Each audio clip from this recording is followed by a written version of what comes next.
Hi guys, so King of Bots episode 6. A few weeks behind admittedly, but I wanted to focus on the RC models while I had some time and a flat to myself and stuff. So straight in with the first battle, we had Itachi versus Great White. This fight was not alone in this heat for being one where I had no idea who to root for. Like, I love both teams. Anyway, it had so many awesome moments. It had Neon coming in, like trying to undercut Itachi. Itachi's flipper sort of buckling in that bizarre way that it did. There was tension after that buckling whether it could self-right or not. There was a point when Great White got stuck on the like floor poles, I'm going to call them. They're not spikes, they've got flat tops, so they're poles. And Itachi came like zooming in and you could see the desperation, like, oh, we can get underneath him now, quick, while he's stuck. And the whole time, even when Itachi lost this big side panel, it was still John Reed managed to keep the front facing Great White at all times. It was just a superb battle. Next up was Blue versus Grill Judge, and again, I didn't know which one I wanted to win. Like, Grill Judge is this excellent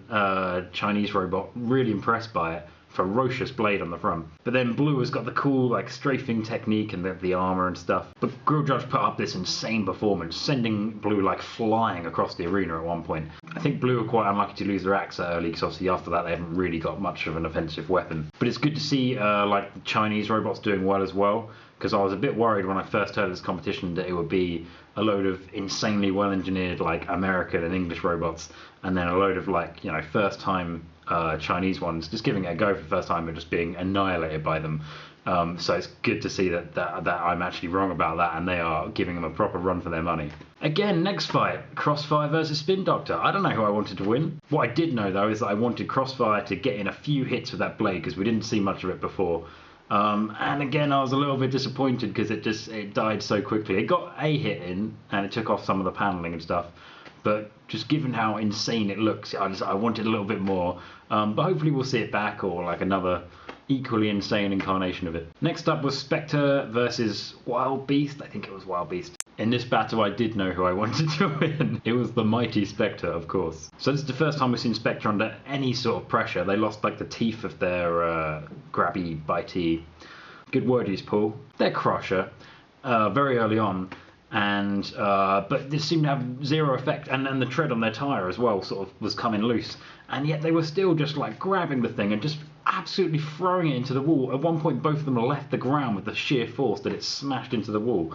The thing just staggers me how much power they get out of it. Next up we have Megabyte versus Raging Bull, who were the sort of Bronco style flipper. And Raging Bull at first did the same tactic that the other people against Megabyte have done, sort of stopping it getting spinning straight away and making it sort of unbalanced and rattle around.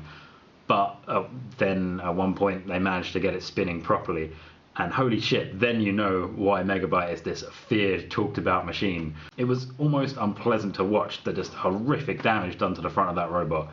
Yeah, Megabyte, not to be fucked with. Fight 6 was Thunder and Lightning versus Sabre. Thunder and Lightning are a weird one for me. The first time I saw them, I was like, okay. Second time I was like, oh, okay, now at least they're quite well driven now. Yeah, they're getting the hang of it. This one I was just like, shit, I've really underestimated these guys. Like, they were taking out those like nice hingy bits that I really admired from Sabre. They got rid of those. It was just a very good performance. Next was Rust Ball versus I can't remember the name of it, sorry. Kind of YouTube reviewer doesn't even do his research of the names of the robots. Me, that's who. So that thing, the tombstone style thing, just sort of exploded essentially. Just the whole, like the supporting bar, the weapon, yeah, just exploded. So Rust Ball won. Final battle was Snake versus Chi-Yung Yinlun. I think that's right. It might be right. I've made an attempt, that's the important thing. I was so disappointed with the outcome of this battle because I love Snake. I think it's a really well-designed control bot. And it was such a shame because they were really dominant the whole way through. Even when they picked it up sort of by the sort of side of it, it still managed to sort of stay balanced and just keep it in the air. And it was such a shame that they went out. I love Chi-Yung Linlun's. They couldn't at least make it an easy word to say. I'm just going to call it Yinlun. Okay. I liked Yinlun's corkscrew they did over the kill saws. That was really cool. And obviously massively just complete coincidence, but it looked cool. This episode overall then, some really tough decisions, like I say.